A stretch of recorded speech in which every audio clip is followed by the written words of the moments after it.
Welcome to Accompaniment Piano by Ear, the first adult module of the Rapid Music Development Series.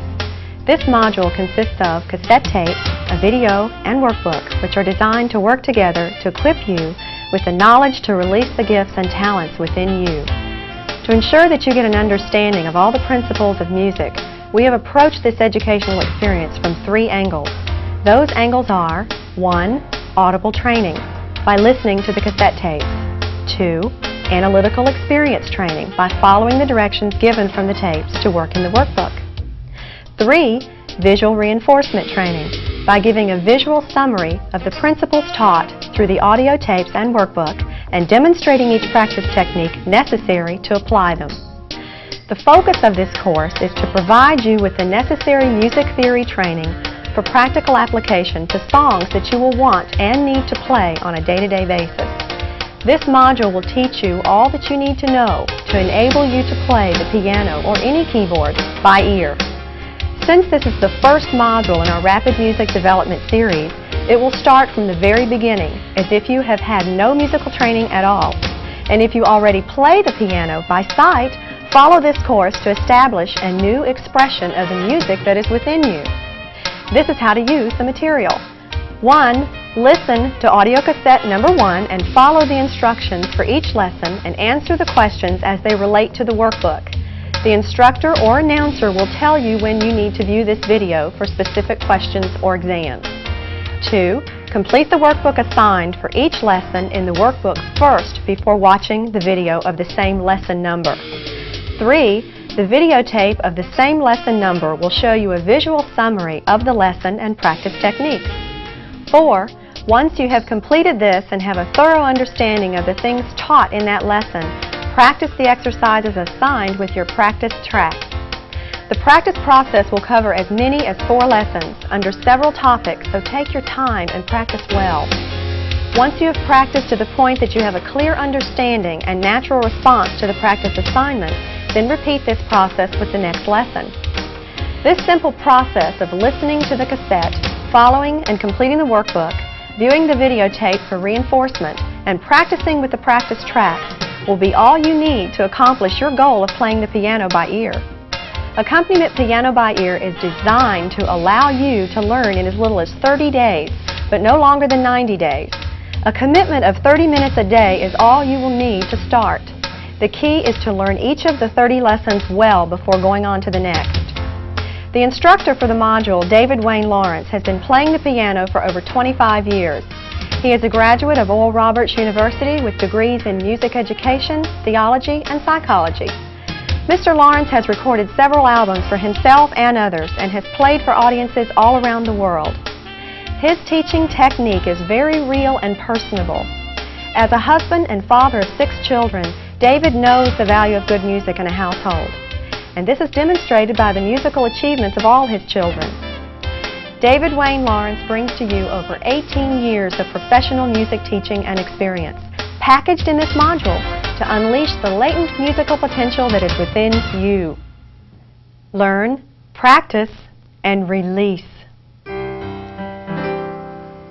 Hello, my name is David Wayne Lawrence, and I'm excited about this opportunity to share with you how to play by ear. I'm thankful for this opportunity because I've had the opportunity to share with so many people, teaching ages 7 to 77, and I know this will be a cinch for you. You see, my definition of playing by ear is simply utilizing your knowledge of chords, chord progressions with rhythm to accompany a singer, a group of singers, or musicians as they provide the melody. And so the first thing we want to do is begin with lesson 1 and understand the makeup of the piano keyboard.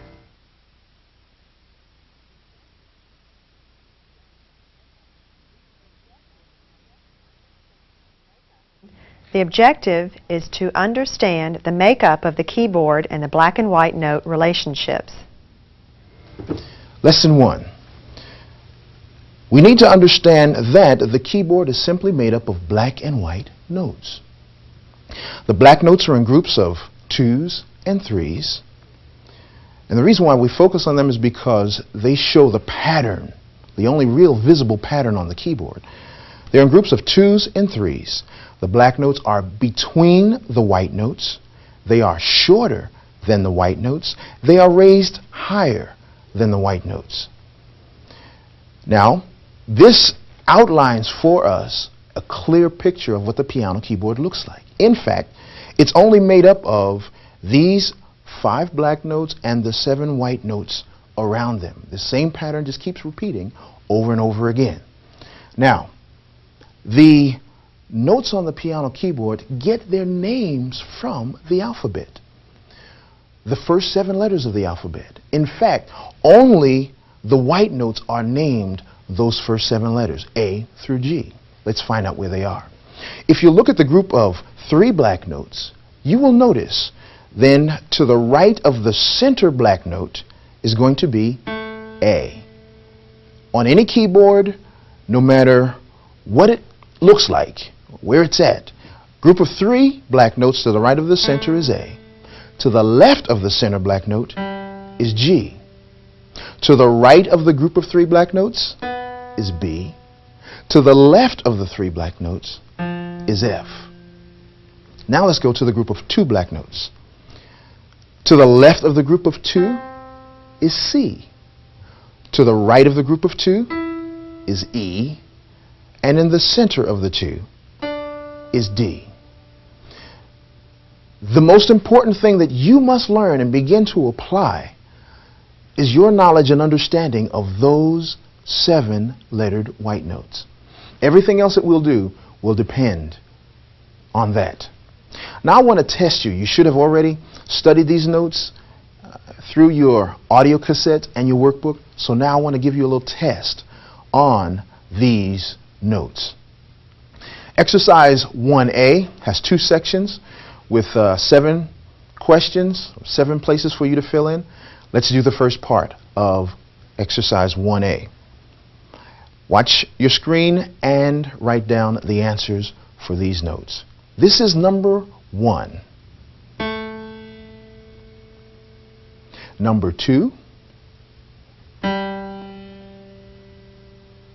Number 3.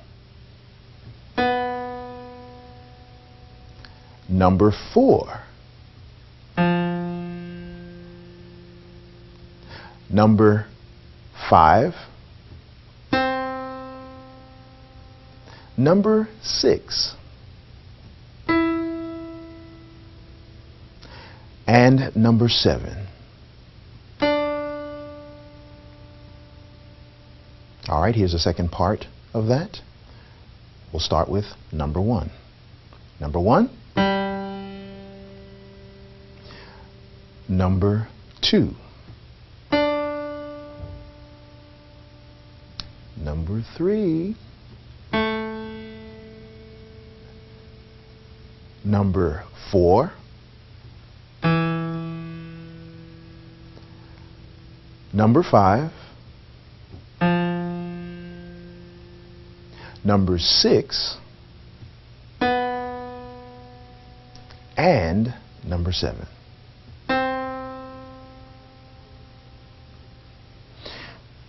Now see how well you did there. The answers are in the back of your workbook. Now we're going to go on to 1B.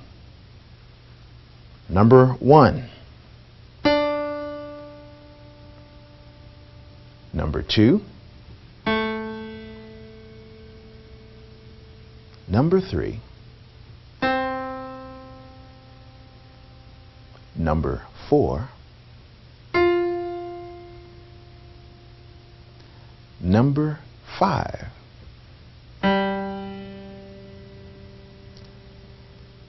Number 6.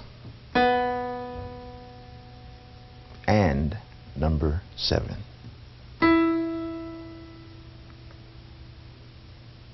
All right, it's looking like you're doing pretty good there. Let's go on to the second part of exercise 1B. Here's number 1.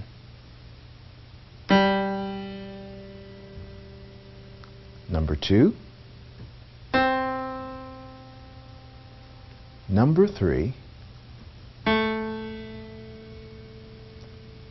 number 4, number 5, number 6, and number 7.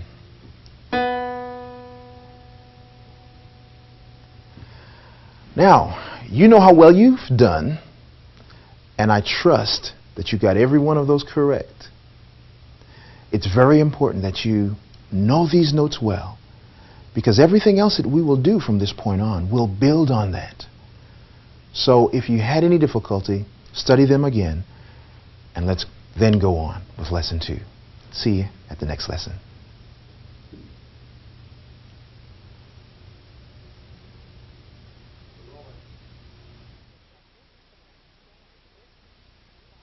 The objective is to understand the distance between notes as a basic principle and the understanding of sharps and flats. Lesson 2 on distance. The distance from any note on the piano keyboard to the one directly next to it, whether it's a black note or a white note, is a half step. This is important for us because we can determine sharps and flats based on this distance principle. Here's how it works. If you take any of the 7-lettered white notes and raise them a half step, the note that you move to takes on the name of the note you left plus the name and symbol sharp. The sharp symbol looks like the pound symbol or the tic-tac-toe sign. All right, here's how it works. Take the F. If you raise it a half step, that note is F sharp. G, raise it a half step, G sharp. A, raise it a half step, A sharp. B, raise it a half step. Now, even though that's a white note, it's still B sharp, also known as C. Raise the C a half step, C sharp. D, raise it a half step, D sharp. E, raise it a half step to the white note F, but it's still also called E sharp. That's how we understand the sharps in their development. Now, I want to test you to see how well you understand your sharps. This will be exercise 2A. Here's number 1.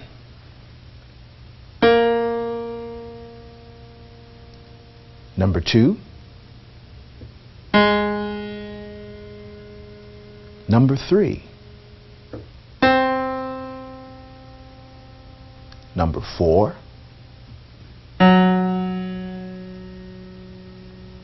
Number 5. Number 6. Number 7. Number 8. Number 9. Number 10. Number 11. And number 12.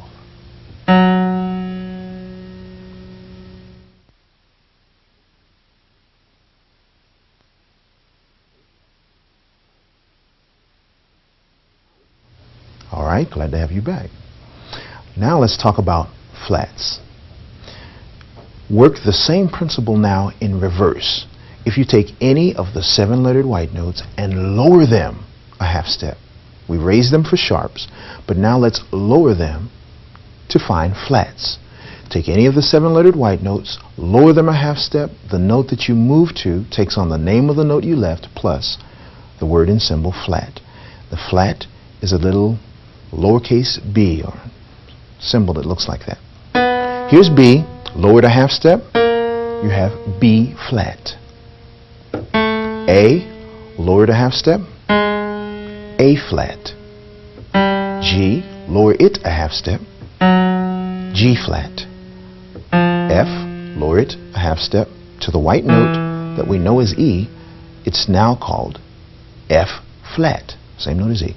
Take the E, lower it a half step, E flat. The D, lower it a half step, D flat.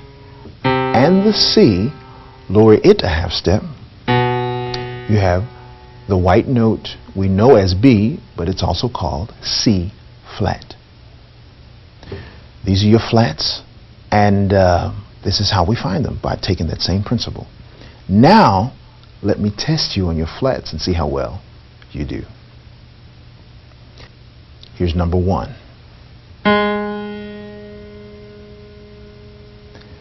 Number 2.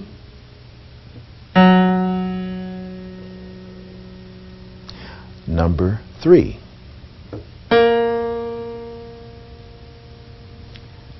Number 4.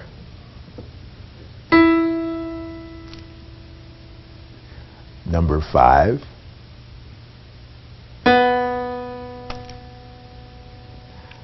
Number 6. Number 7.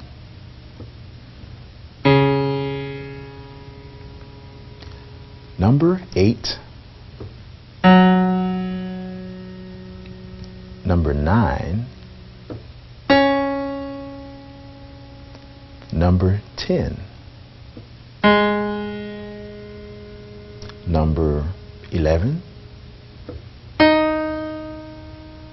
And number 12.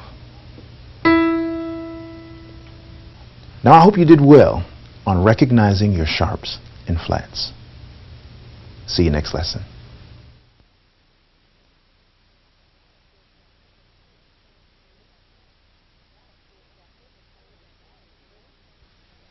The objective is to understand the creation and development of the major chords and rhythm. Lesson 3 on major chords. I want you to listen to this song.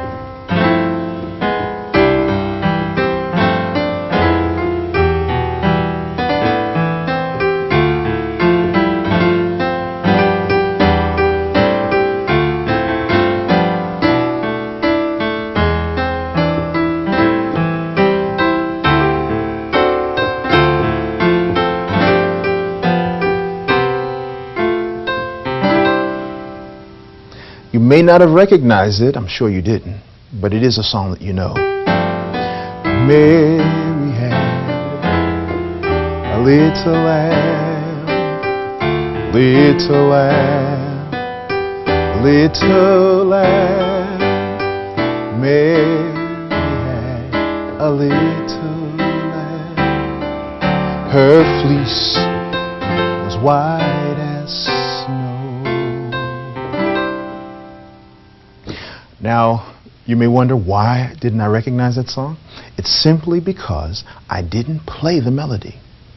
I accompanied the melody.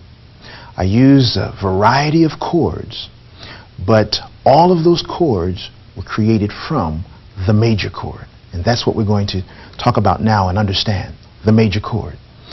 It happens that the major chord is the foundation of all chords. And the major chord is made up of 3 specific notes. We will take 3 specific fingers to play it. And here's how we create the major chord. We use a formula that I call the 4-3 method, simply counting 4 half steps and 3 half steps from the first note. Let's create an A major chord. We start with the note A. Put your right thumb on A. Count up from that A 4 half steps. 1, 2, 3, 4. That second note, C sharp, is the second note of your chord. Now from that C sharp, count up with your middle finger 3 half steps. 1, 2, 3. You now have A, C sharp, and E. Those 3 notes make up an A major chord. All right, and it always will be an A major chord. A, C sharp, and E. That same formula works to create any major chord. As you create the major chords, you'll find out 2 main things. Number 1, the chord is going to be made up of every other letter of the alphabet. And number two, there will be no mixture of sharps and flats in the same chord. Let me show you that one. For instance, if I were to create an A flat major chord, I start with A flat, count up 4 half steps, 1, 2, 3, 4. Then count up 3 half steps, 1, 2, 3. The notes are A flat, C, and E flat. Notice that I could have called this E flat, D sharp. But if I did, I would be mixing sharps and flats. I'd have a D sharp and an A flat chord. No, you don't mix sharps and flats, and it's going to be every other letter of the alphabet. I used A, skip B, C, skip D, E. You'll find that in your creation of all of your major chords. Okay? And also another thing, as you play your major chords, you will use the first 3 fingers on your right hand. You can also double your thumb with your pinky, playing the same note 8 notes higher or an octave higher. Okay? And it's going to benefit you greatly to take the 4-3 method, apply it to all 12 notes so that you now have 12 major chords, and learn these 12 major chords very well. This is going to be the foundation upon which you're going to build everything else in learning how to play. It's very important. In fact, your practice technique is designed to build all of these things for you. Now that we've got the understanding of the major chord in your right hand, let's take a look at what your left hand is going to be doing. It's a very simple process. As you would play, for instance, a C major chord in your right hand, your left hand will always play the name of the chord. If you're playing a C major chord, your left hand will then play a C. Okay? And if you desire, you can take your thumb, put it on one C, and put your pinky, if your hand will reach, on another C. So you've got an octave C. Your left hand plays the name of the chord. Your right hand plays the chord. Now, this is the way we play for accompaniment piano. So, if you're used to playing melody of songs, this is a little different because we are accompanying the melody. Someone else is providing the melody, and we will accompany that sound. Now we're going to talk a little bit about your practice techniques to develop these chords so that you will have use of them to play songs. The foundation of all of this will need to be built on rhythm. I know some of you are saying, well, you done lost me now. Well, no. I believe that rhythm can be learned. If you feel that you're weak in that area, we can strengthen it. The first thing you must establish is an understanding of your rhythm center. What is your rhythm center? It's something that moves on your body when you hear music, when you hear rhythm, when you hear something happening. Most people will pat their foot. Some people will rock their head, you know, their neck will start shaking, or they want to move somehow. Some part of your body wants to respond to the music that you hear. Recognize that and begin to focus and use that as somewhat of a metronome, a pace, a time-keeping source for you. And if you feel that you don't have one or you can't find one, train then your right foot to begin to respond to rhythm. Respond to the beats that you hear happening, and begin to use that as your source of keeping time. You may have to make a conscious effort for this to happen, but do it. It's going to take a little time. It may take a day or two. It may take a week or two. But give it the time and the focus that's necessary for it to develop for you. Once you've established that, then you need to take each one of these major chords and to focus on it using both hands and begin to play it. And just give it a simple 4 count. 1, 2, 3, 4, 1. Now notice that I'm only playing my left hand on 1. I play both hands together on 1. And I keep the right hand 2, 3, 4. I keep the right hand going for all 4 beats. Now this is good for you because it's going to help establish the hands working together as well as working independently. So this is a simple exercise that you need to begin practicing. Now, move that right hand chord from that position to the next position where you can play the same chord in what we are calling the root position. The same position that you created the chord and wrote it in your workbook, that's called the root position. Move it to the next place higher on the keyboard and do the same thing there. When you're comfortable with that, then continue to move it back and forth from those two places. Then move it up the third time, all over the keyboard. I've designed a practice exercise for you that's going to assist you in doing this very thing. But it's very important that you go through all 12 major chords first. Get comfortable with them. This will help familiarize your fingers with touching the notes and moving all across the piano, and it'll give you some confidence about what's happening. Then you can begin using your practice tracks and really get some excitement happening in your music as you practice. And as you go forth, it'll sound like this. 1, 2, 3, 4. Move it up. Move it up. Move it up. Back down. Back down. Back down. Let's do it again. Next chord, the F chord. Move it up. So what you'll do is 4 beats in each position. And just move it up as far as you can go. Start coming back down. Root position of this chord.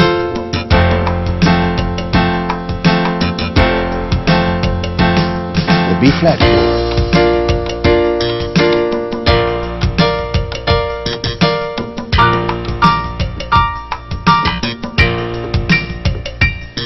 Don't be afraid to put your fingers between the black notes up closer to the top of the piano.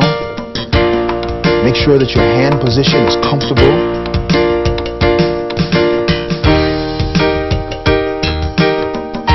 And you'll find that you'll need to put your fingers between these notes for a lot of these chords in order to be comfortable.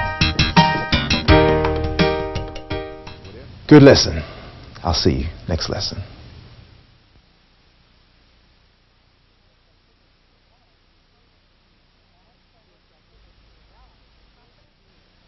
The objective is to develop a confident use of all 12 major chords with a good rhythmic foundation.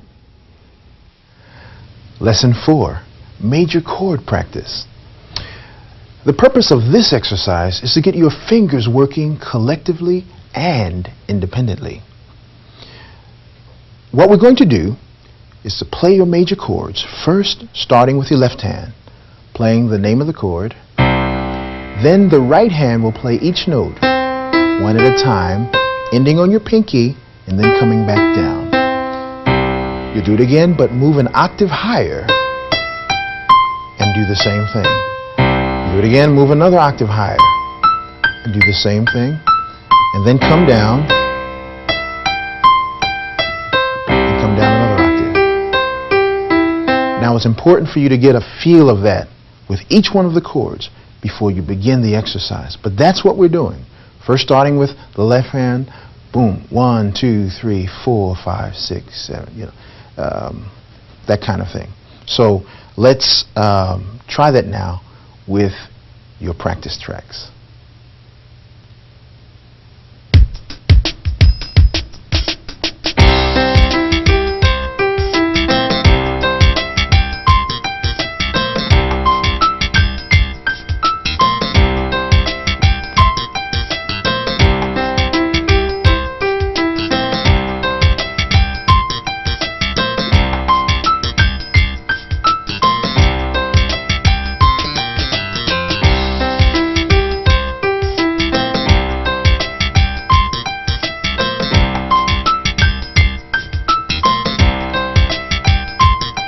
Get comfortable with moving in each octave.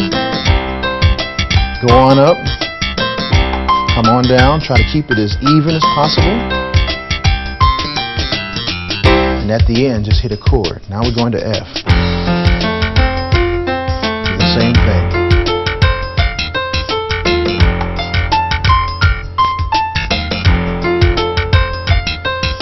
Depending on the length of your keyboard, you can go up 3 times, 2 times. Just depends if you got a grand piano or, you know, a smaller keyboard with 61 notes or 76 notes. Just enjoy it. Notice that the left hand is only playing on one. Your right hand is playing all the rest of the beats.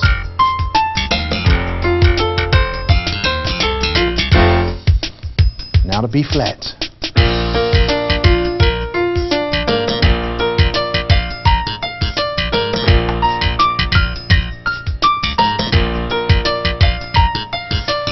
When we get to the black notes, as I mentioned before, just put your hands all up on the keyboard, all between the black notes, and just relax. Don't get your fingers cramped at all. Just flow smoothly with it.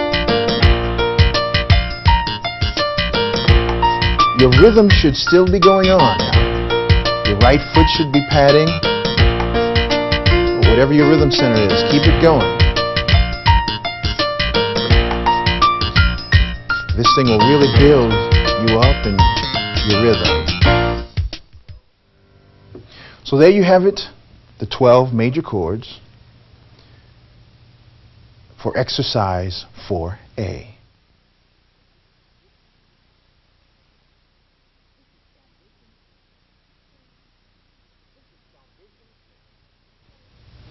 This is foundational training for playing fluent arpeggios. Now I know you're wondering, what is an arpeggio? It's a broken chord played over and over, octave upon octave. I'll show you in just a second.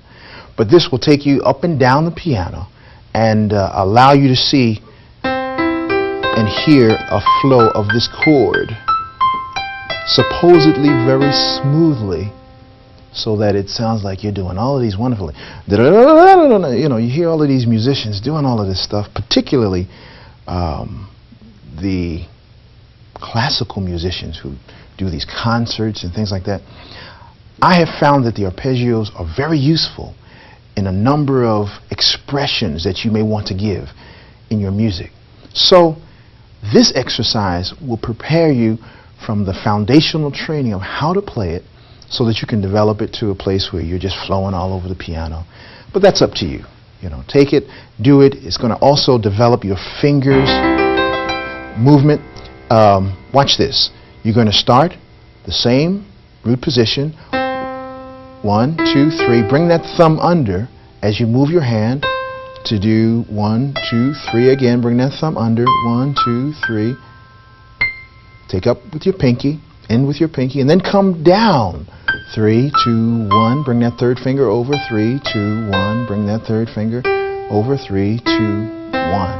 Now we're going to go up and come down twice, and then wait for the drum roll to go into the next chord. All right?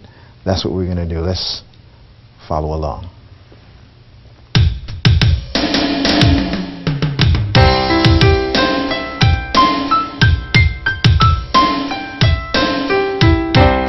Notice I'm playing the left hand note when I come down, only on the 1, so to speak. Next chord, F.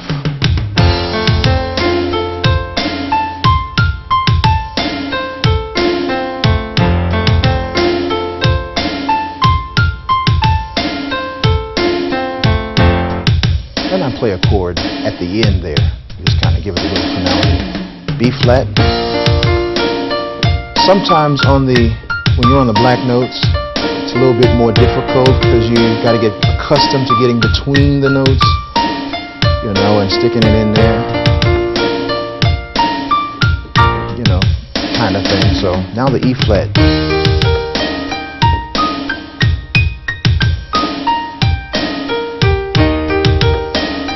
take your time and practice each one of these chords independently. You know, A flat. And as you get more comfortable with it, you may, you know, want to modify this thing. Do anything you want to. C sharp. Here we go.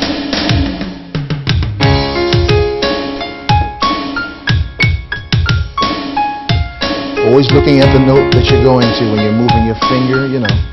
You bring it over or under. Have your eyes targeted on where you want to go. Now the F sharp.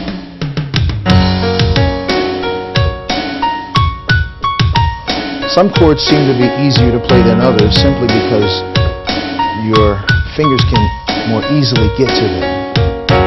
Like the F sharp chord there. The notes are standing right out there looking at you. The B.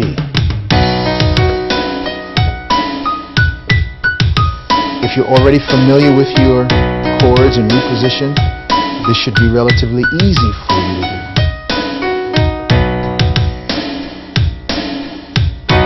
Now let's go to the E chord.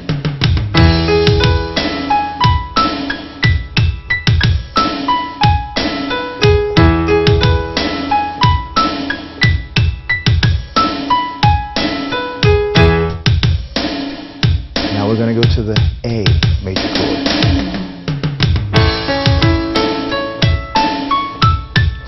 Some people have asked the question, why the first three fingers? Well, I think it would be a little bit more difficult to play these arpeggios, you know, with the first, third, and fifth finger. Would you agree? D.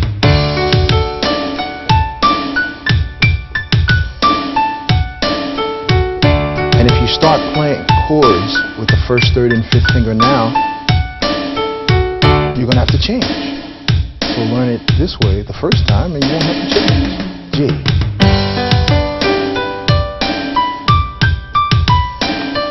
As you get more proficient with this, you may want to speed it up, whether your own metronome or whatever, and just enjoy it. Have a good time with your arpeggios. Practice this and all of your exercises well till you are very comfortable with them before moving on to the next. This exercise may take you several days, maybe even a couple of weeks to get comfortable and fluent with it. The key to this exercise and all others is how well you complete the previous ones. Do it well. See you next lesson.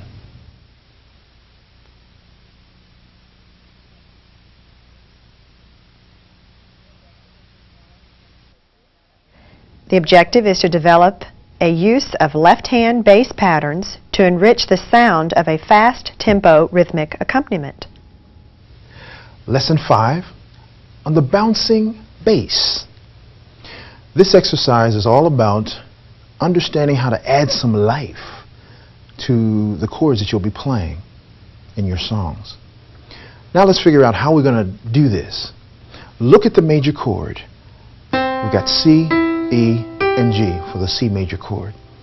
As I compare that to the C major scale, which is C, D, E, F, G, A, B, C, I find that within the first 5 notes, I have the C major chord. Now, the bouncing bass comes from the first and the 5th note of the C scale, which is also the first and the last note of the C major chord. Okay, so this happens in your left hand.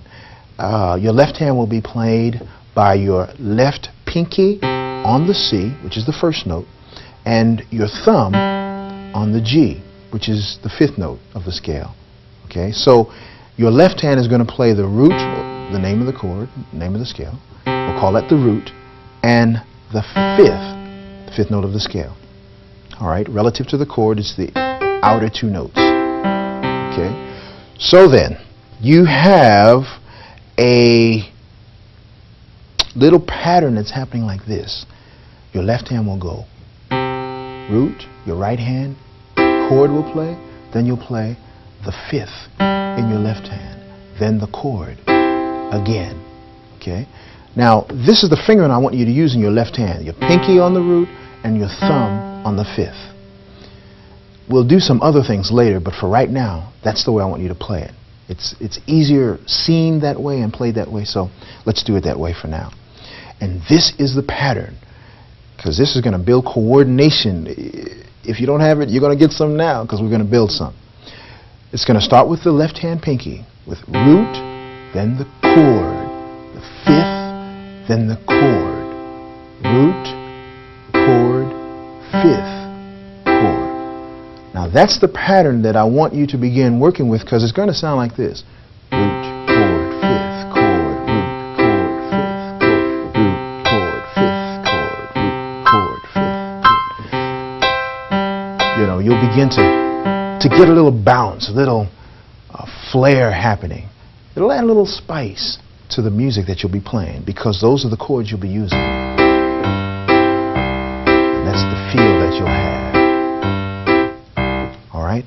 So practice each of the 12 chords for this lesson one at a time, so that you can then get prepared for lessons 6, 7, 8, and 9.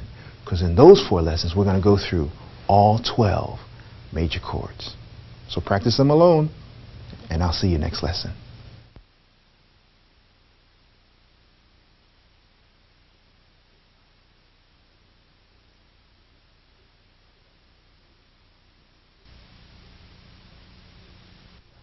Lesson 6, Bouncing Bass Practice.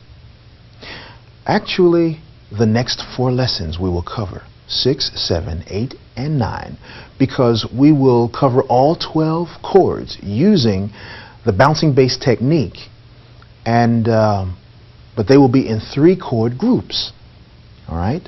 We're going to start lesson 6 with chords C, F, and B flat.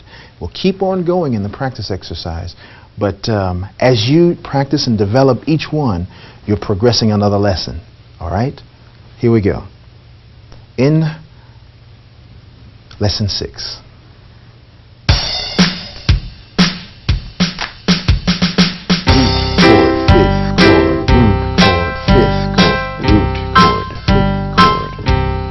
Notice I'm moving the right hand. Now I'm going to the F chord.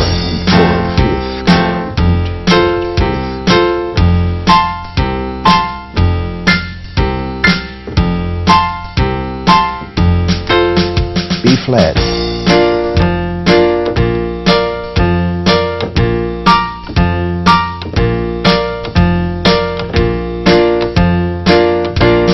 E flat.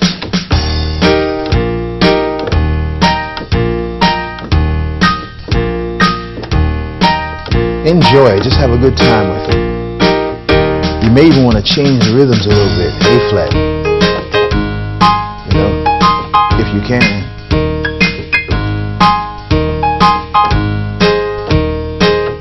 Just enjoy it. C sharp.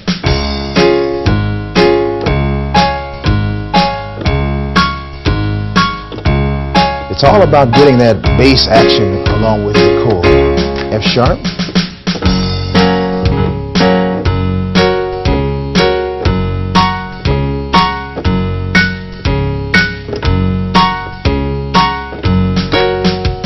B.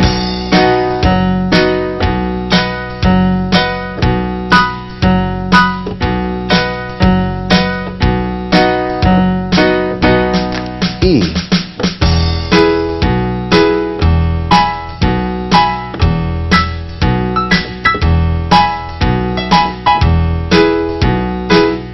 Down to the A chord.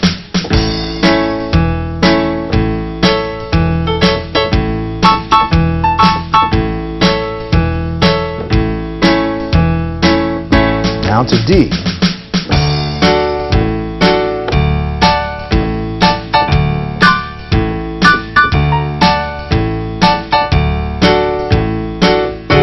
G.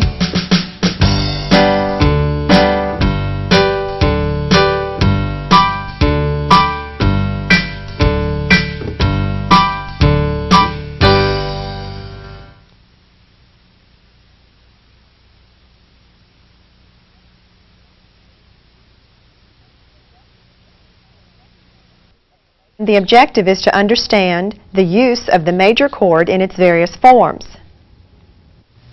Lesson 10, chord inversions. Earlier we learned that the major chord is made up of 3 specific notes.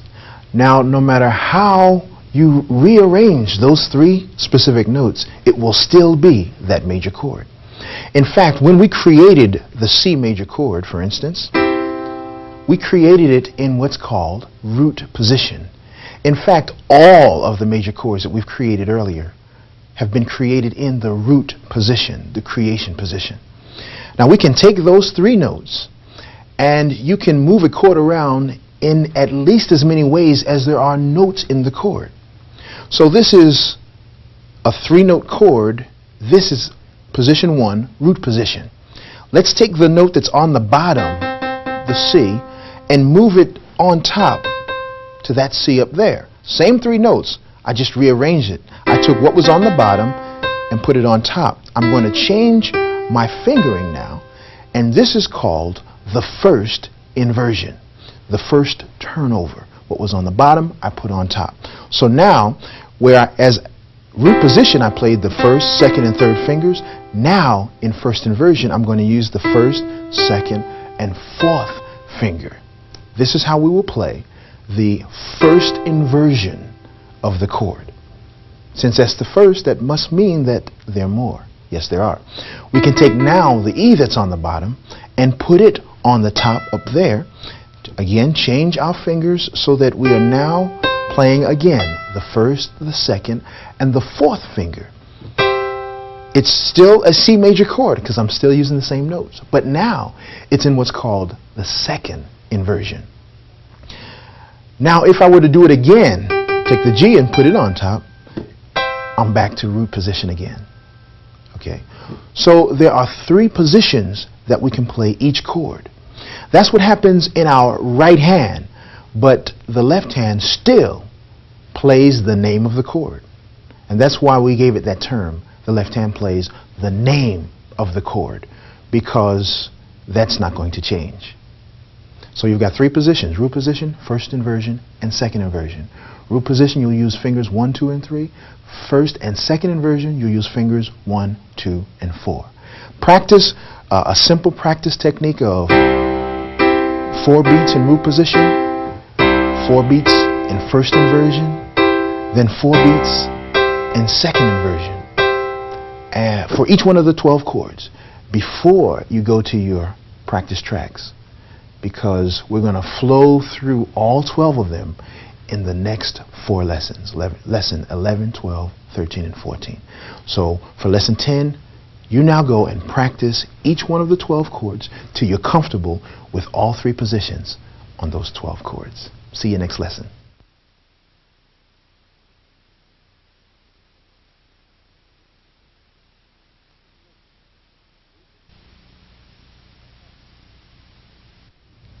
Lesson 11, major chord inversion practice. Root position, first inversion, second inversion, root again, root position, come on down in a second, first inversion, root position again. Now do them all. Root, first, second, root, now to F. First inversion, now to the second inversion, going up to root, come on down, second inversion, first inversion, root, do them all. To B flat, first inversion. Try to relax as you play this and just kind of get into the groove of it and enjoy it. But these inversions are going to be very helpful to you in the future. In fact, if you want to advance, you must know them. Root, first, second, root, E flat.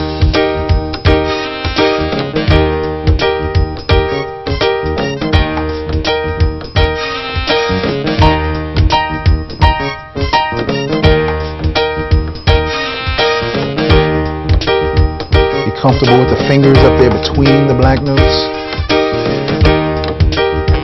To the A flat.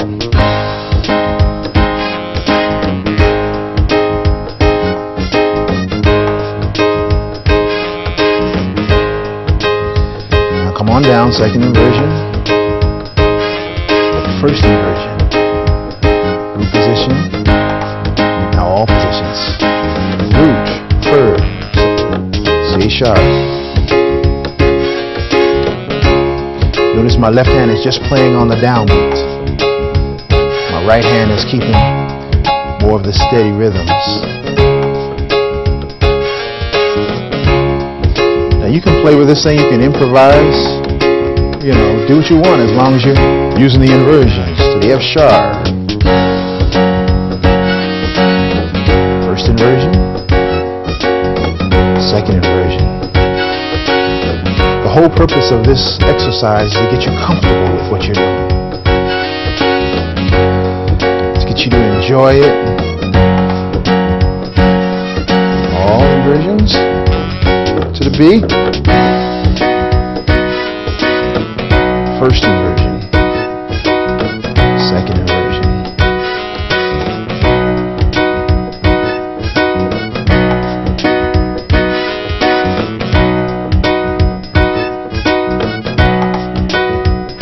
All three. To the E. First inversion. Second inversion. Root position. Second. First. Going down the root. To all three. Then we go into A.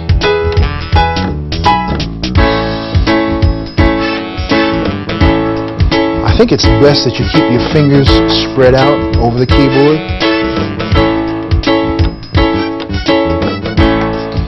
You know, you can go up and down and as many times as you can within this time that you have. Do all three.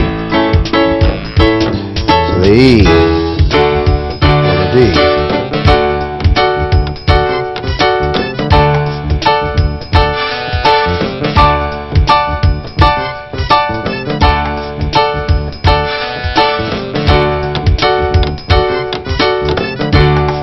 To all three positions. To the G.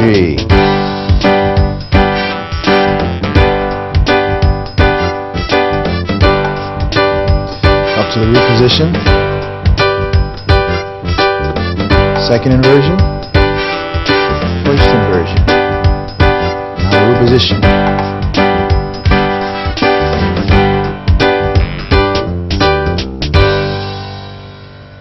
Get comfortable with all 12 chords so that you can flow through that without any problem. See you next lesson.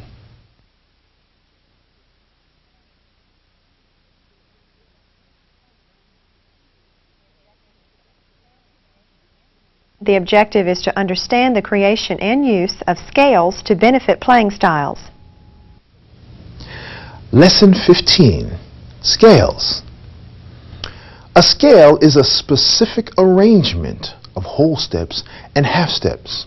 One easy way to remember the order of these steps is to know the sentence, "We want hamburgers while we watch Hawaii Five-0." Now that's my sentence. You can come up with your own. But whatever sentence that you will remember that will allow you to remember the whole steps and the half step sequence to create a major scale. Now you should have already completed your 12 major scales already in your workbook. The thing I want to bring your attention to is the last 4 notes of each scale.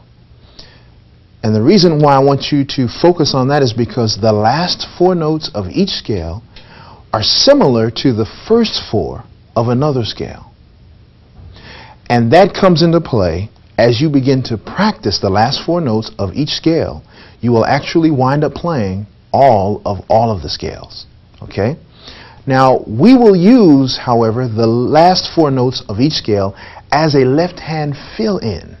So, if you're playing a C major chord, you can play that along with the last 4 notes of a C major scale.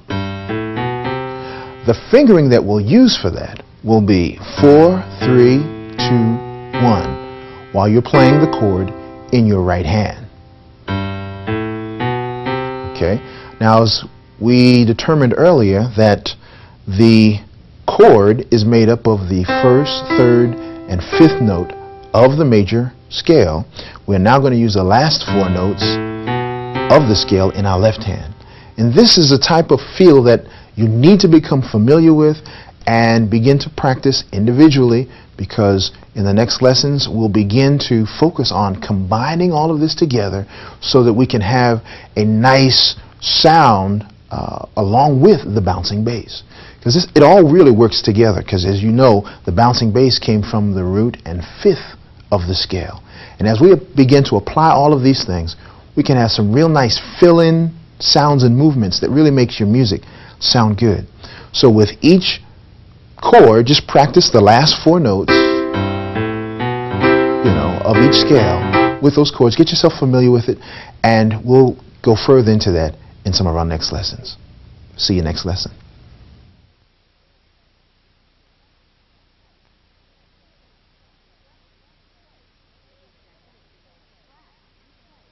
The objective is to extract and place in order the last 4 notes of each scale to prepare for development practice, which will further enhance playing styles. Lesson 16 will now deal with the specifics of the last 4 notes of the scale. You should have filled out by now the written exercise on Lesson 16, and now we want to focus on the particulars of how you need to play this. Your right hand chord will be played root position, and if you want, you can begin to move it root position, first inversion, second inversion, whichever you want to do, or you can just move it in octaves as we continue on in this exercise. The left hand, however, previously we used the bouncing bass using the pinky and the thumb. Now we're going to change that fingering. So we're going to use, for instance, for C, it would be C to G that way with your pinky and thumb. Now we're going to change it and put your 4th finger on the G and your thumb on the C. So you'll be going the other direction. For instance, C chord, 5th, which is using your 4th finger, going back the other way instead of coming up.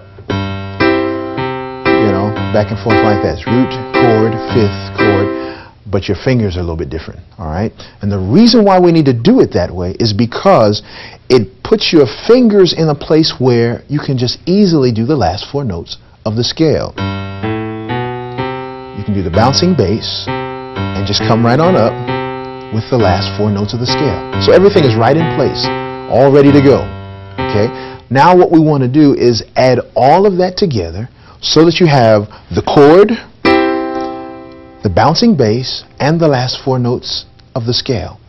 So you've got root, chord, 5th, chord, root, scale, and chord together. Root, chord, 5th, chord, root, scale, and chord. Root, chord, 5th, chord, root, scale, and chord. Now, as you do this and progress according to the practice tracks that we have for this exercise, which you'll be covering in the next 4 lessons, you will need to move from this chord to the next chord in the sequence. And I want to introduce you to a new segment where you're going to actually be playing one chord and be playing the scale for the chord you're getting ready to go to. All right? So you're going to have to be doing a little bit more thinking. Here's an example. Root, chord, 5th, chord, root, scale. Now I'm going to go from the C to the F. 5th, chord, root, scale, root. Now I'm getting ready to go to the C.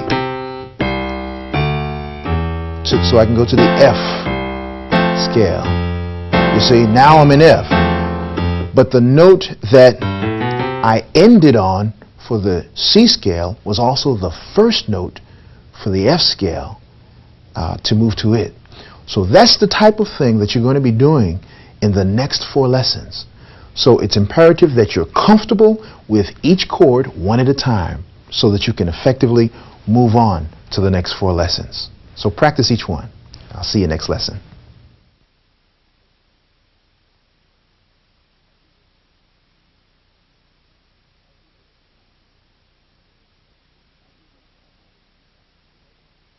We're going to cover lessons 17, 18, 19, and 20 as we go through all 12 chords using the bouncing bass and the last 4 notes of the scale. Remember now that our fingering is going to change slightly because of the last 4 notes of the scale. We will no longer use the 5th and your pinky and your thumb, but we will use the 4th finger going up to your thumb for the bouncing bass and the last 4 notes of the scale. All right, stay with me. Here we go. Starting with C.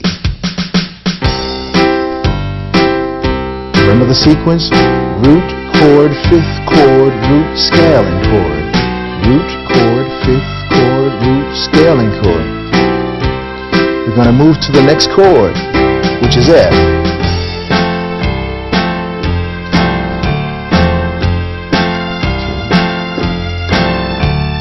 You can invert the chord, and move it around. Now we're going to B flat.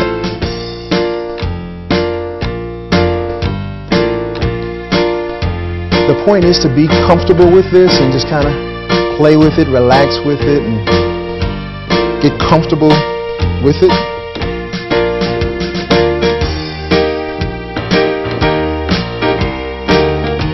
Just do anything that you can think of to just kind of release you, You find some other beats in there, put them in there. See, all of this is just a guideline to help release what's in you. To give you some direction on where to go and what to do.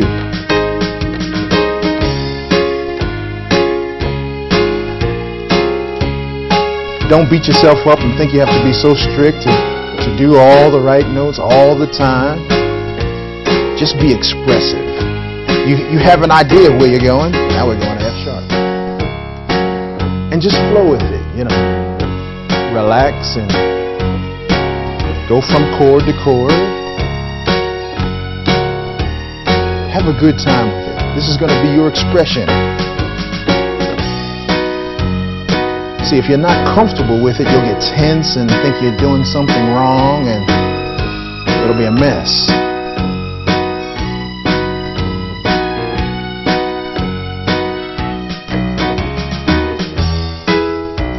Sometimes the fingering may seem to be a little awkward, but the more you do it, the more comfortable you'll be with it.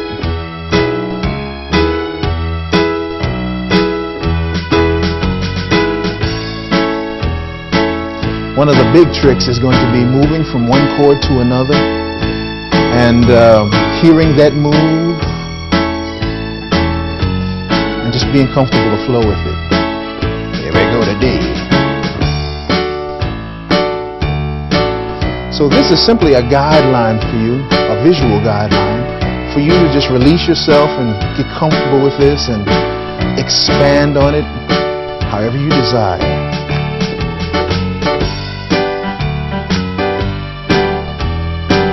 You may want to do the scale more than just, the one time. That kind of thing. Whatever. The whole point is to enjoy yourself. Use this tape and pattern as a simple guide to release what's in you. Enjoy yourself. See you next lesson.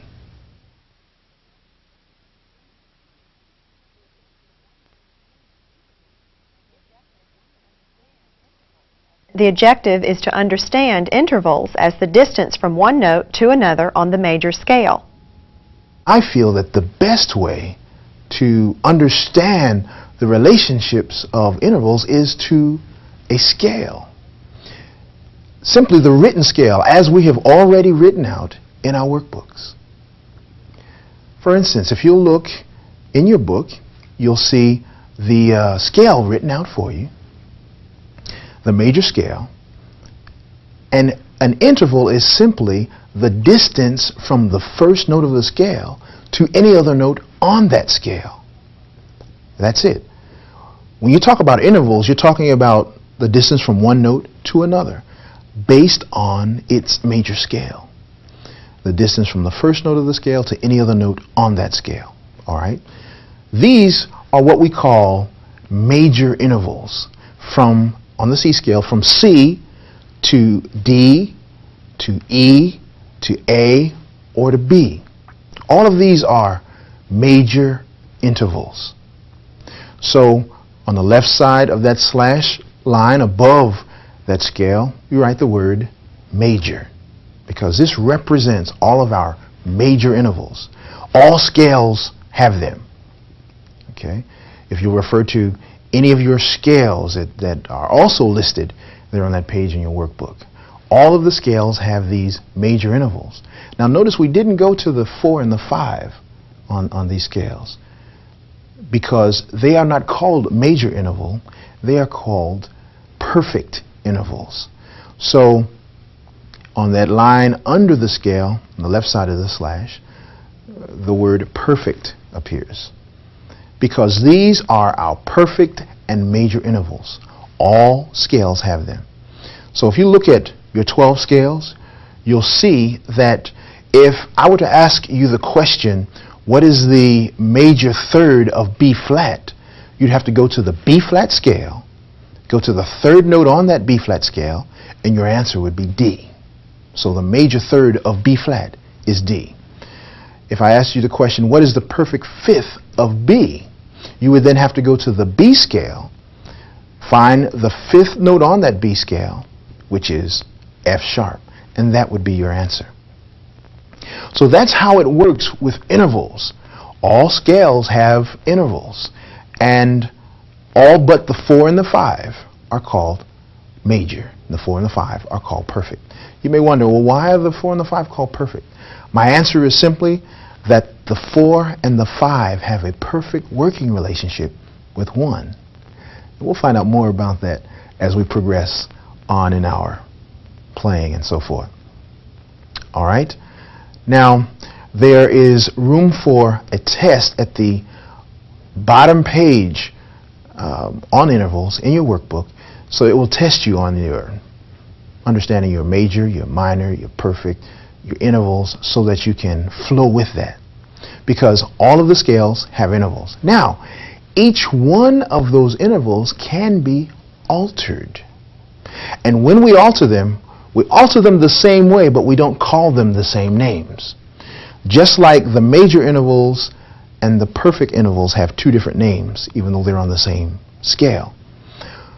Well, we can alter them the same way, but we'll give them two different names. And here's what happens.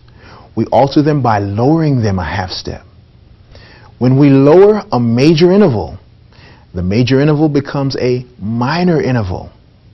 Now, the letter of that interval does not change, and the actual number of that interval does not change. For instance, if I requested the minor third of C, you'd have to tell me it was E flat. See? Or if I asked for the minor third of C sharp, you'd have to say that the minor third is E, because the major third is E sharp. Now the same thing works with perfect. We don't call them the same thing as we do the major. If you lower the perfect interval, they become diminished. So the perfect fourth of C is F, but the diminished fourth is F flat. See, the letter doesn't change, even though we land on E, the letter doesn't change and the number doesn't change. All right, so if I requested the diminished fourth of A flat, your answer would not be D, or because you say, well, the perfect fourth of A flat is D flat.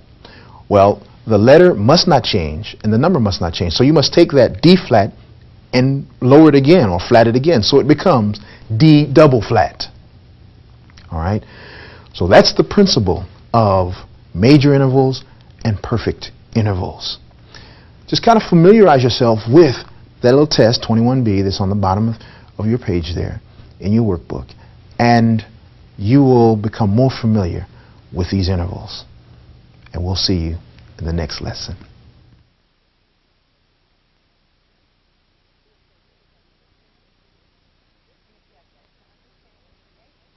The objective is to understand the creation of additional chords from the major chord.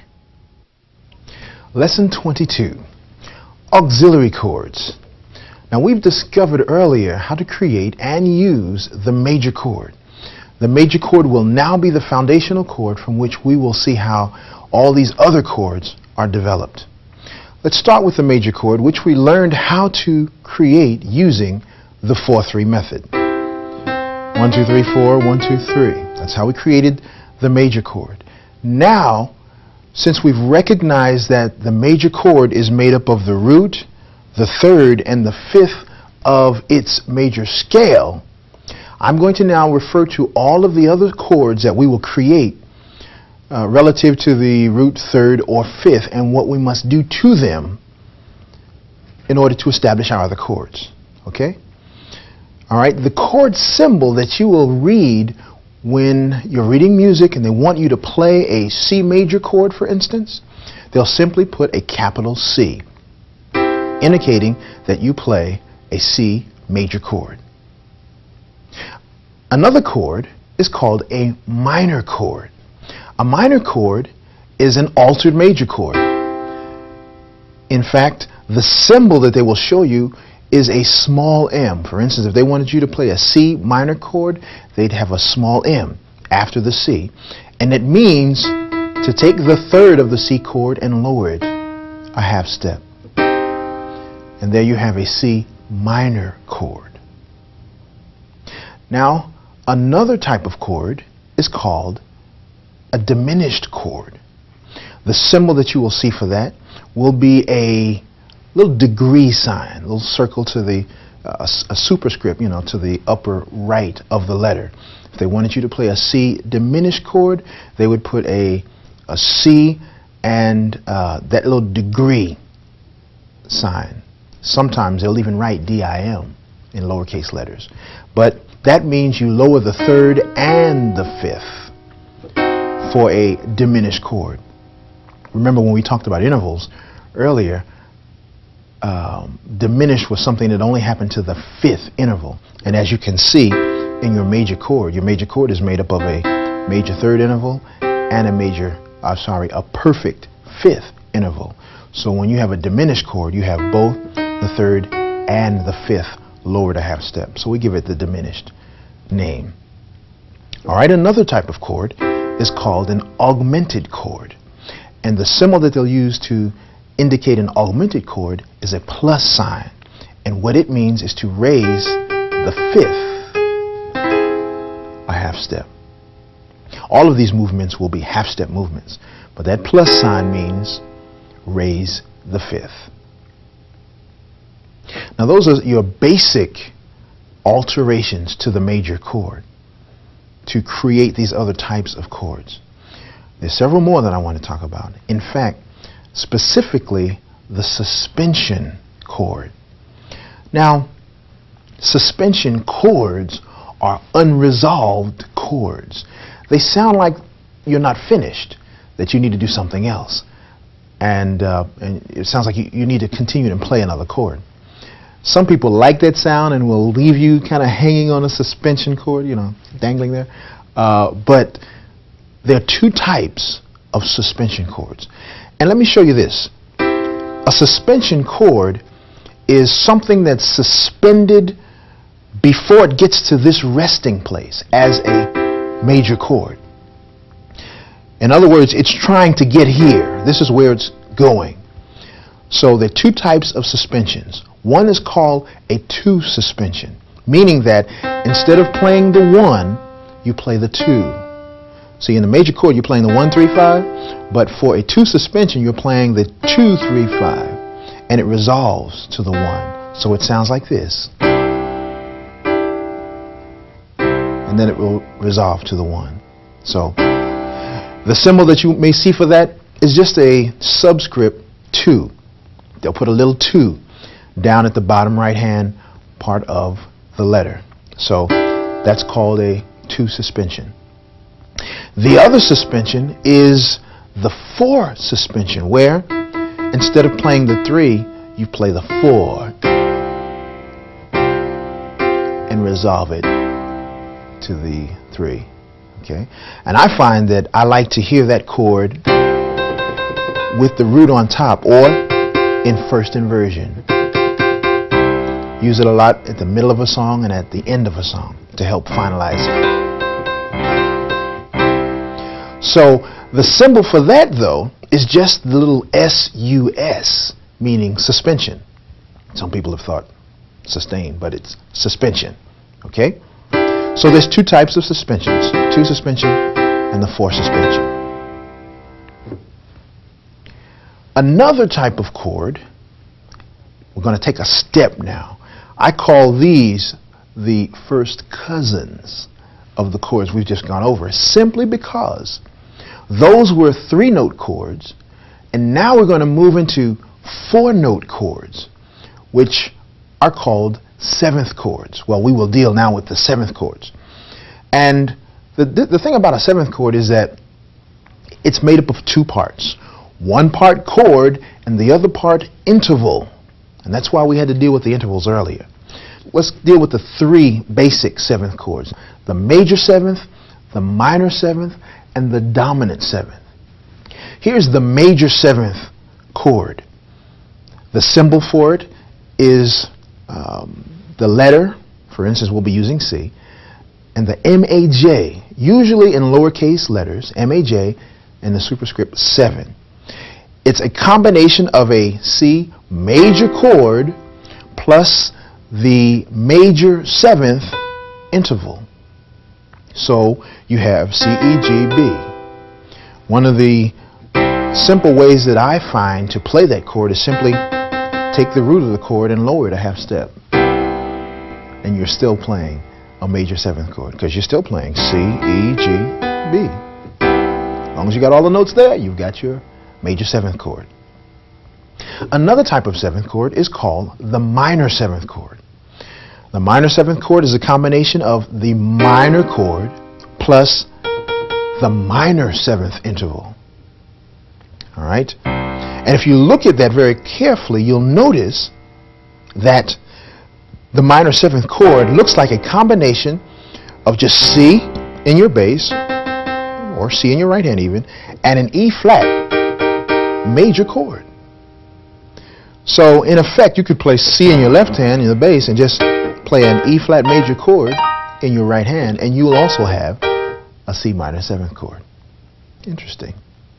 The third type of 7th, and I would say the most used and most effective 7th chord, simply because it is also an unresolved chord, is the dominant 7th chord. The symbol for a dominant 7th chord is simply the 7. They just put a superscript 7 there next to the chord. So it works like this, somewhat of a combination of the previous 2 chords, because it's a major chord plus the minor 7th. Okay, the others were one or the other, but the dominant 7th chord is a combination of both of them. The major chord plus the minor 7th interval. I find the easiest way to get there, just take your thumb and lower it a whole step. You hear that sound? It kind of sounds like it wants to go somewhere. Yes, it does. It wants to finish. It wants to go to another chord. What is that chord? It's perfect 4th.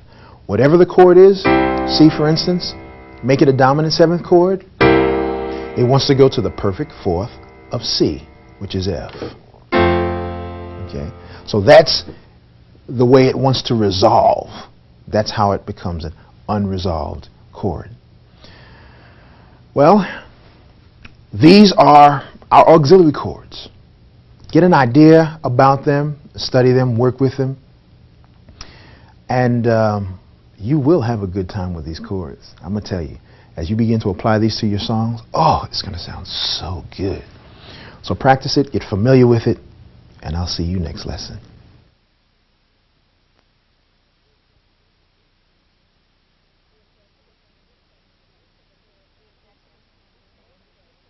The objective is to understand the use of the chord identifier, which illustrates the chords that are in each key. The chord identifier identifies the chords in a key. This Roman numeral scale that you see identifies how many chords there are in a key, as well as what kind of chords there are in a key. So you can see there's 7 chords in a key. Now let's figure out what the chord identifier is saying.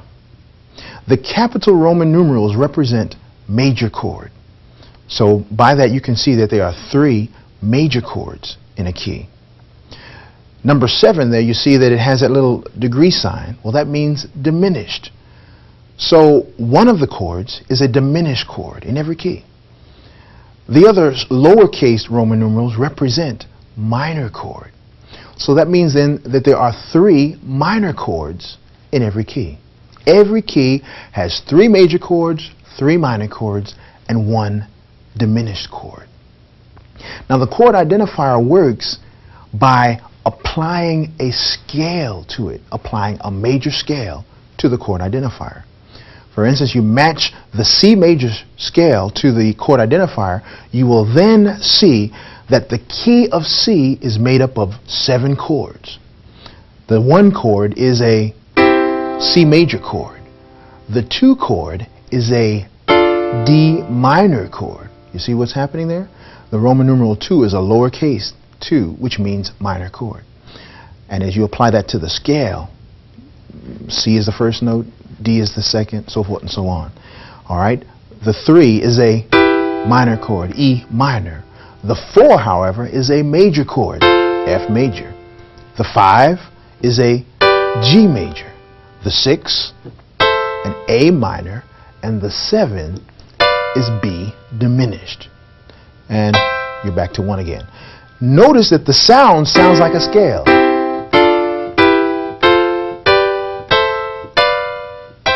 Just like a scale, okay?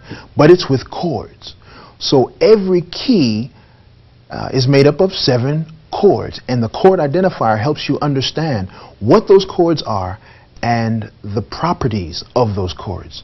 So if you want to find out what all the 7 chords are for any key, apply the major scale of that key to the chord identifier, and it will then tell you all 7 chords.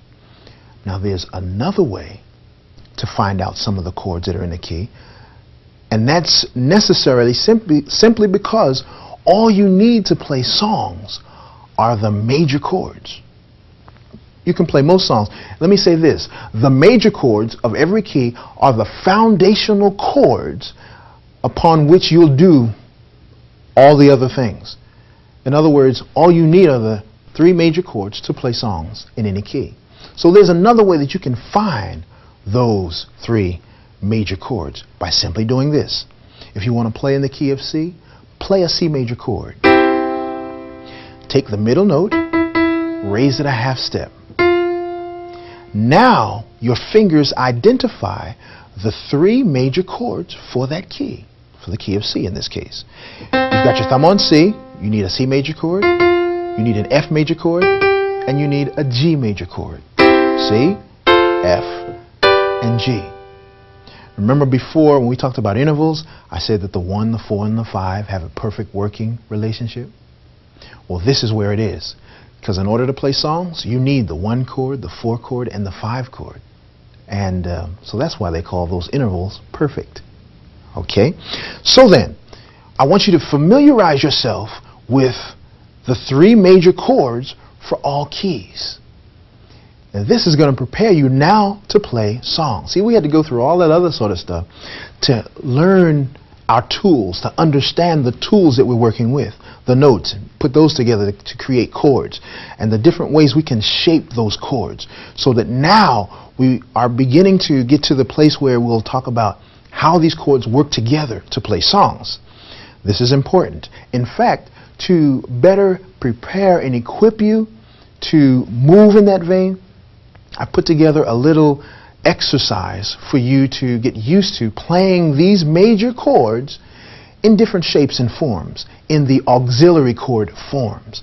And it's simply starting off with a suspension, a 1. When I say 1, in whatever key, for instance, in the key of C, when I say a 1 chord, that means a C chord. If I say a 4 chord, that means an F chord. A 5 chord, that means a G chord. So that's what we're going to be working with. But now, the auxiliary dressings, for instance, a 1-2 suspension.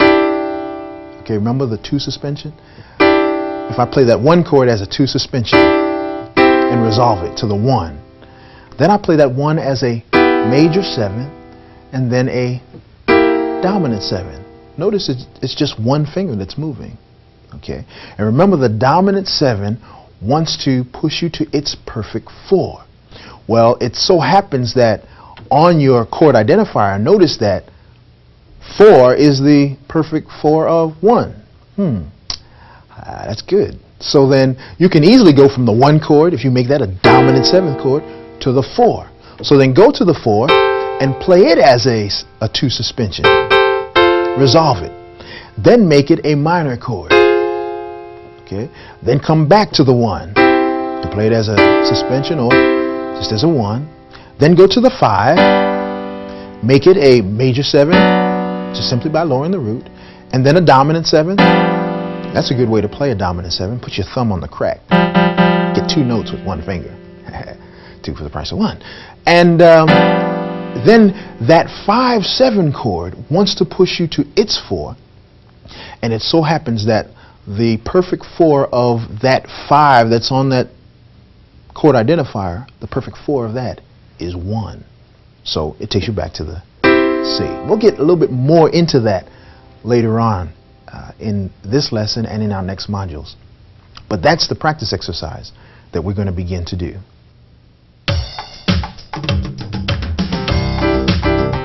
Suspension, major 7, dominant 7.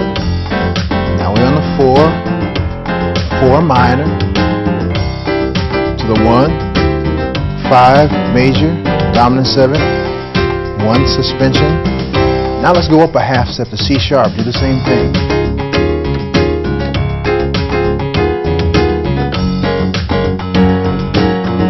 Notice that I've got kind of rhythm going between both hands. Somewhat like drums, you know, just really relaxing and playing with. Upper half step to D.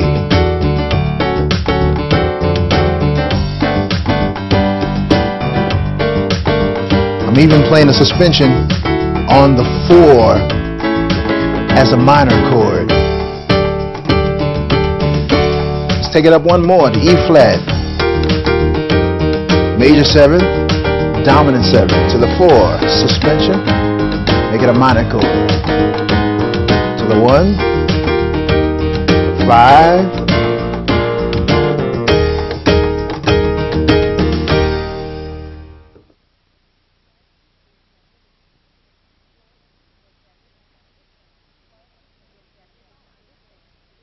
The objective is to understand the flow of chords in songs, to train the ear to listen for the chord changes, and the hands to respond accordingly. Lesson 24, chord progressions. I know many of you are chomping at the bit trying to figure out, hey, let's get this thing going. Well, let me share with you the 2 basic chord progression patterns. I call them skeletons.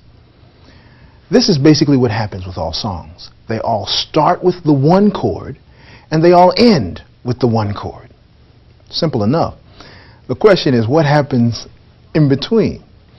Well, you start with your 1 chord, and the song goes along, and then a change happens where your chord no longer blends with what you hear.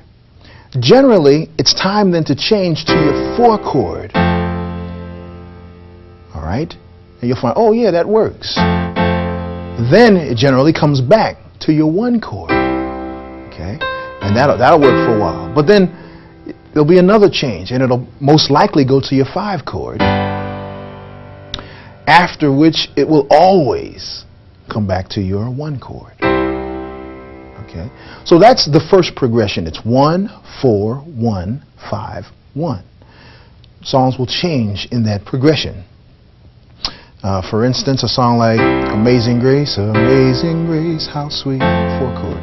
The sound, 1 chord, that saved a wretch like me, 5 chord. I once was lost, 1 chord, but now, 4 chord, I am found, 1 chord. Was blind, but now, 5 chord, I see, 1 chord. Okay, so that's a basic example of how this thing flows. Now, if it doesn't go that way, once it starts with the 1 chord and doesn't go to the 4 chord, your only option is that it's going to go to the 5 chord. So it goes to the 1 chord, to the 5 chord, after which I said it's going to always come back to the 1 chord. After that, it'll probably go to the 4 chord, and it may come back to the 1 chord, or it may go straight from the 4 to the 5, after which it'll end with the 1. Mary Had a Little Lamb is somewhat like that. Mary had a little lamb, little lamb, little lamb. Mary had a little lamb, the fleece was white as snow. Primarily that song only needed the 1 and the 5 chord, but the point still remains. That's what happens as far as chord progressions. As I continue now to utilize the song Amazing Grace, you'll hear how it works and how it doesn't work.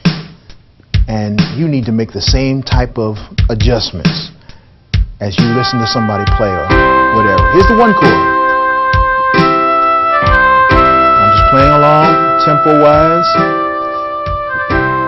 Sounds like I should change. Let's try the 4. Yeah, that works. Oh, the 1. You see?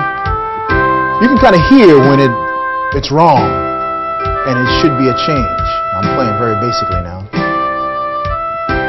Oh, I should do something. Let's try the 4. No. It's the 5. You see? After 5 comes 1. So there it is. We're basically probably going to do that pattern all over again. Oh, the 4. See? See how it blends? And when you don't hit it right at the right time, you can tell. And so playing by ear is, it's finding out where those chords go and how they fit in this whole thing, you see. So as it just flows, you're starting with the 1 chord. You can invert it, going to the 4 chord.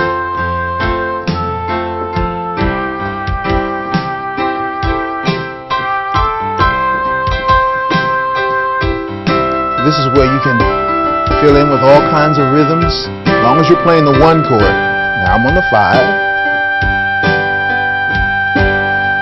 Now it's going to be time to change. You know where I'm going, to the 1. Right. Doesn't matter what inversion or what position you're playing it, as long as you're playing the right chord at the right time. If I don't, you can tell. And the point is to make the change as quickly as you notice that it's time to. Even if you've missed the time, make a change. Fix it. And even while you're fixing it, people might say, oh man, they're getting fancy. That sounds really good. So the point is to utilize your understanding of the fact that you're going to be making these particular chord changes based on one of those 2 patterns, 1, 4, 1, 5, 1, or 1, 5, 1.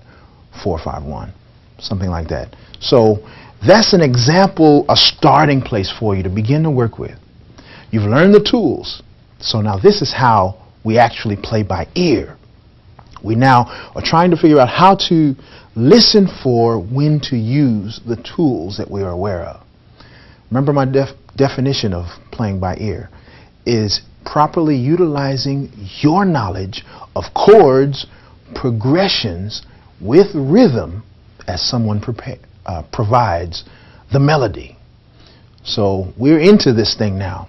Ask your friends, relatives, or someone else to sing for you or play along with the radio or record player, a CD or whatever, so that you can practice listening and applying what you know. We'll see you next lesson.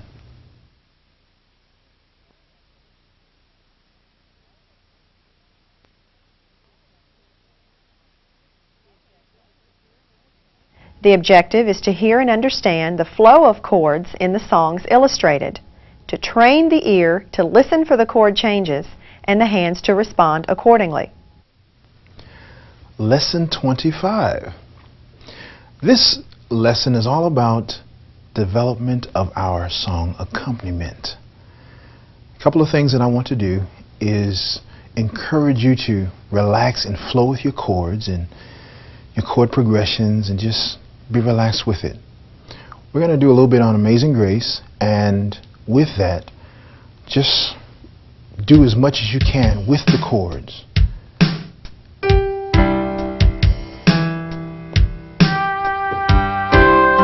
For instance, suspensions, but it's still just the major chords to the 4, to the 1. The primary thing to do is start inverting the chords. You should do the same type of thing with any other song that you know or have someone else sing for you or that you begin to accompany.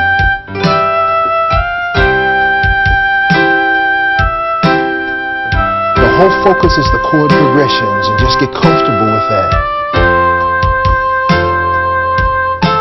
Get your ear accustomed to listening, anticipating the changes, and making the changes based on your judgment.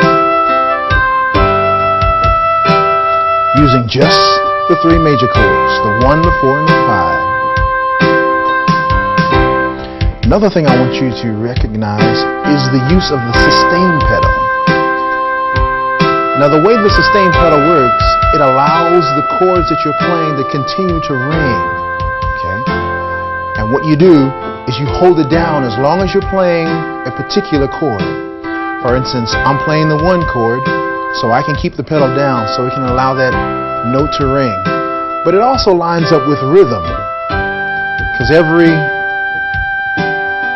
measure, really, I pick it up and put it back down. But as long as I'm on that particular chord, I can keep the pedal down.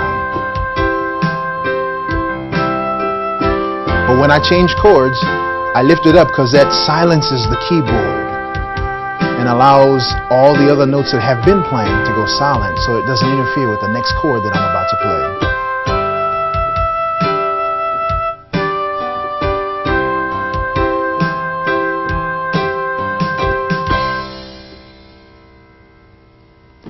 Now continue to do that type of thing with all of your chords, in all of your songs, in all of the keys. That's an important point. In all 12 keys. Use simple songs that you know, nursery rhymes, or just songs that you're familiar with, that you can get some source of melody going to begin to develop your ability now to hear that and make the decisions as to what chords to play in that progression. I'll see you next lesson.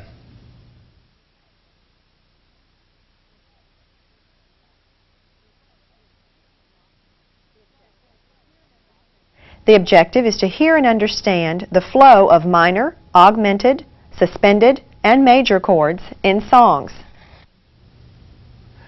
Lesson 26, auxiliary chords and minor keys. That's what we're going to focus on. Your lesson should have given you some instruction on how to utilize the auxiliary dressings. By that I mean the suspensions, minor chords, 7th chords, to play songs like Amazing Grace. We use that as an example so that you can see how to expand on that. But find other songs that you're familiar with, and now is the time to begin to grow and expand. Use the tools that we've taught you. I don't want to just teach you how to play 1 or 2 songs. That's not my goal. My goal is to equip you with chords and your understanding of chords so that you can play other songs, songs that you want to play for your purposes. Now what I want to focus on is understanding the minor keys. This can be very involved or complicated, but I want you to understand it as simply as possible. And here's what I want to tell you. The keys, just like there are 12 keys that we've already learned, there are also 12 minor keys. This is the only difference. You can still use the same outline of chords that you have already written out for the major keys. Those same chords will be from minor keys. The only difference is your 1 chord and your 4 chord will be minor chords. And with that flow, you will then be able to play songs, the same chord progressions even, 1, 4, 1, 5, 1, and that type of thing. The same thing, but the 1 chord and the 4 chord are minor chords.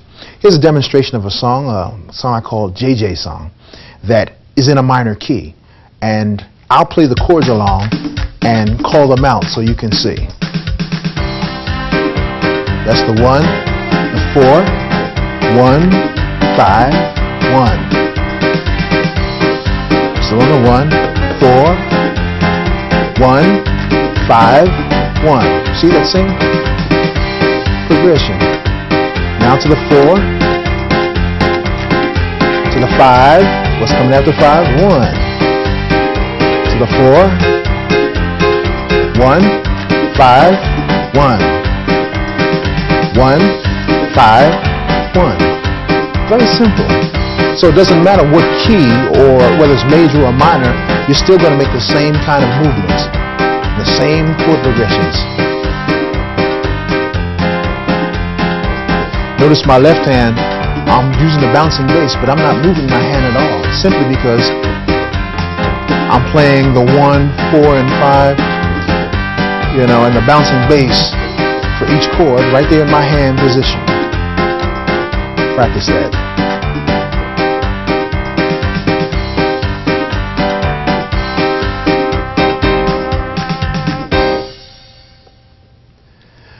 So what I'm saying is that the chord progressions are the same, the movements, the only difference is your 1 chord and your 4 chord are minor chords. That's all I want you to know for right now, and all I want you to begin working with right now. We'll get more involved in the minor keys in our next module. So until then, I'll see you next lesson.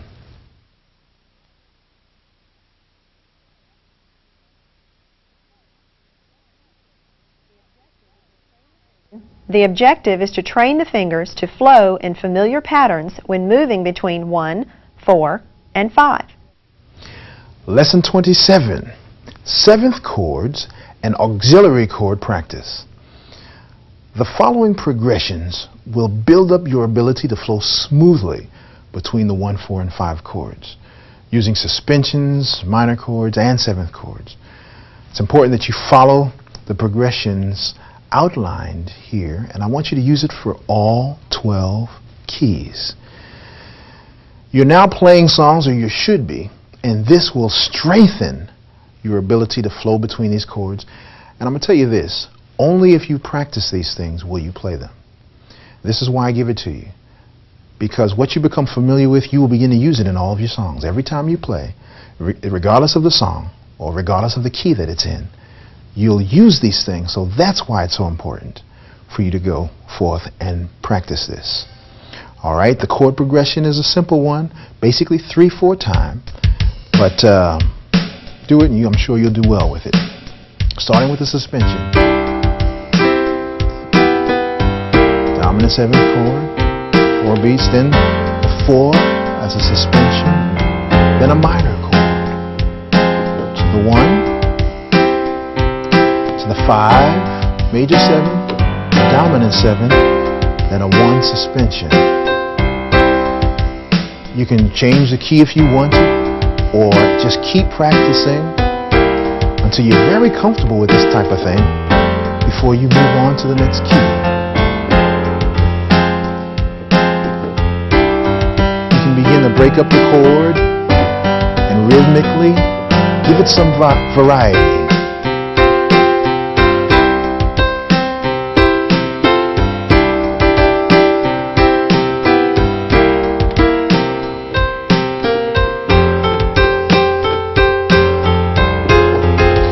invert the chords, even the minor ones.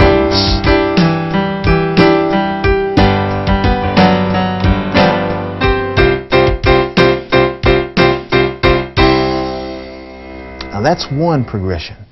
Another one gets you a little bit flowing with the augmented chord. One thing about the augmented chord, it works very well in going to the 4 chord. All right, so you can make the 1 chord an augmented chord, which is going to help you move straight to the 4 chord. Let me give you a bit of advice. When you play that 1 augmented chord, bring the bass up to the 3rd. Okay, that helps give it a little bit more push so that you can go on to the 4. Okay, so the 1 chord, see that bass there helps you go to the 4 chord. And play the 4 chord as a minor. Once you play the major, then go to the minor, but play it as a suspension, 2 suspension. To the 1, 5, 5, major 7, dominant 7, the 1 and so forth. So that's the practice we need to get going and get well with that in all keys, because it'll work well for you as you apply it to your songs.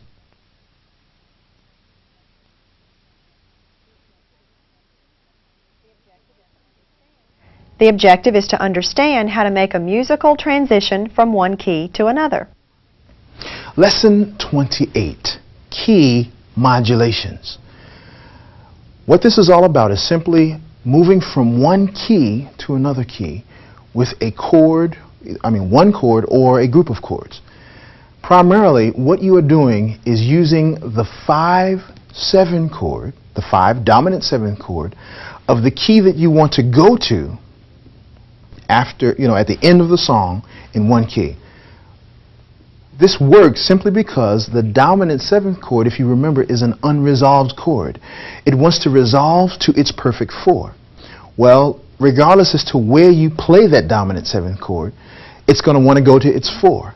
So, for instance, if you're in the key of C, you can modulate, move up to the key of C sharp by playing the 5 dominant 7th chord of C sharp, and then it's going to want you to go to C sharp. I'm only going to do 4 keys, but you go through and do all 12 keys along with your practice tracks. Here we go, we'll start in C.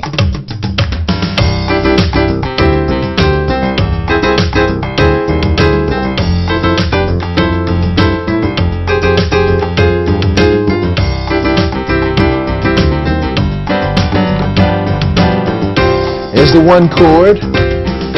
Now the 5/7 in the next key. You see what I did there? Now I'm going to the 4. Minor. Back to the 1. 5, 5/7. To the 1, suspension. The 1. Now the 5/7 of D. You see? That 5/7 chord will take you there. Whatever key you want to go to, you play the 5/7. I'm in D, now I want to go to E flat. So I got to play a B flat, 5/7, takes me to E flat.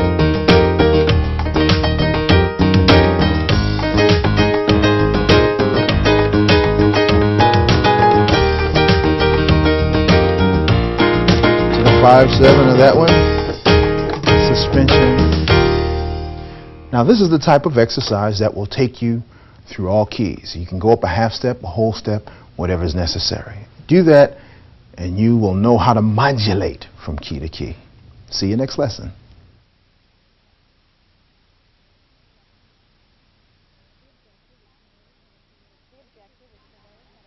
The objective is to learn how to create greater excitement during your chord progressions by playing between a chord and its 4. Lesson 29, the bouncing chord. This is a technique that will multiply your chord ability and the flowing sound that happens whenever you're playing a song, even by just using the 3 major chords. In fact, this focuses primarily on the 3 major chords. All right, this is what you're doing. you are bouncing from, say for instance, the 1 chord to its 4 chord, whenever you should be just playing the 1 chord. You're bouncing between a chord and its 4.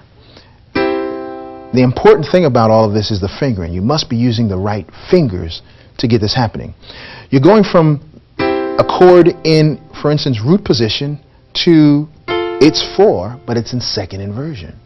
And all you're doing is moving 1 finger over, look at my hands closely, moving 1 finger over and pushing 1 other finger down. So you've got that action going from C to F. Or in first inversion, you're just moving it this way. Just moving that 1 finger over and pushing the others down. Or in second inversion, you're kind of pivoting on the second finger as you're going from a chord to its 4. All right? And your left hand will continue to be the bouncing bass kind of thing. However you're going to use it. So that's the process that's happening. Okay? We call that the bouncing chord. Whenever you should be playing the 1 chord, play the 1 chord, but bounce between the 1 and its 4. Whenever you should be playing the 4 chord, play the 4 chord, but bounce between it and its 4. And the same thing on the 5 chord. So in order for you to get comfortable with that, let's practice it 1 chord at a time, and then you can then add that to your songs.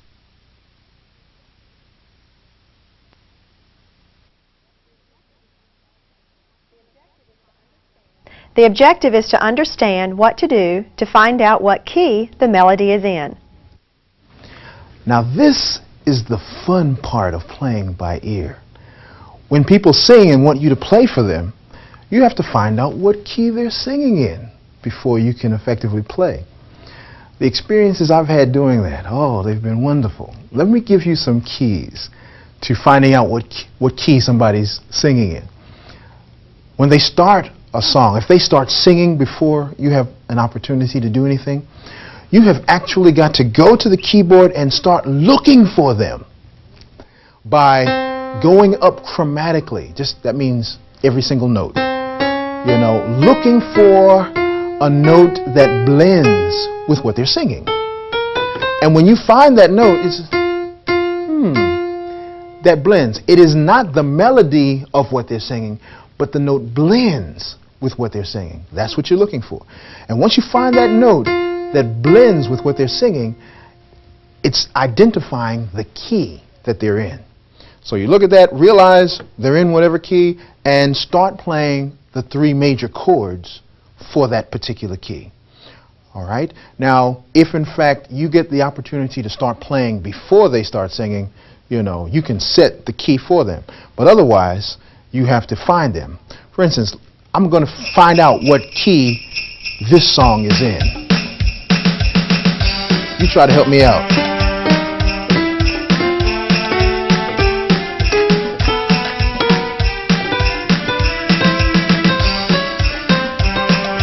See? You hear that?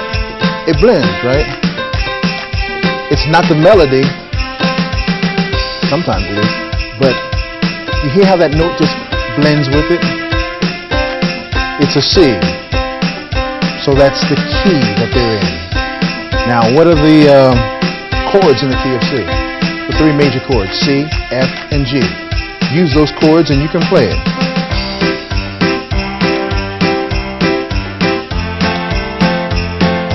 Or to the 5 chord, to the 1 chord. Using the bouncing bass to the 4 chord, 5 chord, the 1 chord. Still on the 1. 4 chord to the 1 chord, 5 chord, after 5, 1, to the 4, to the 1, 5,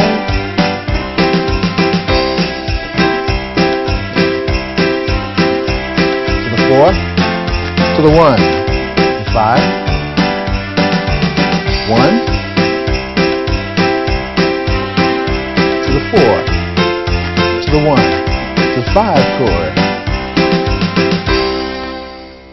So that's how you find out the key that someone's in. That's how you identify the key and find the chords and go on and play the 3 major chords using all of the tools that we've discussed in these last 29 lessons so that you can play songs by ear. Now I want you to know that as you've practiced all of these things, listen to your CD, to your radio or tape player, practice and develop so that you can flow with it freely. It might help you write songs that are in you, just bubbling up. Do those things, because through this, I'm certain that you can do a wonderful thing with sharing the music that's in you with the rest of the world. Now, Module 2 of the accompaniment piano by ear course will do at least 5 things. Number 1, it'll teach you how to use the 2, 3, 6, and 7 of the chord identifier. We haven't talked much about that, but it'll teach you those things, how to move between the 1, 4, and the 5 chord. Number 2, we'll focus on reading chord symbols from chord charts and music books. We'll also, number 3, give the basics of music notation. And number 4, we'll outline lots of fill-ins and runs for both hands. And number 5, we'll teach musicians who already play well by ear and by sight. We'll teach them what they're doing, particularly the ones who play by ear and have had no formal training. We'll teach them what they're doing so they can expand what they do as well as share it with others. So if you need additional information, contact the Music Learning Systems at Post Office Box 47428, Atlanta, Georgia 30362, or free to call 1-800-24-BY-EAR. You know, it has been a pleasure and a privilege to have been able to share with you these principles of music that will allow you to develop your ability to play by ear. I hope that this course will help you use music for the purpose for which it was created, which is to inform, encourage, to educate, to entertain, and to uplift others, as well as communicate our heart to our Creator. The Life Giver has given me life that I might share the gift of music with you, thus allowing you to share your music with Him and with others. If I can be of any further assistance to you, don't hesitate to call.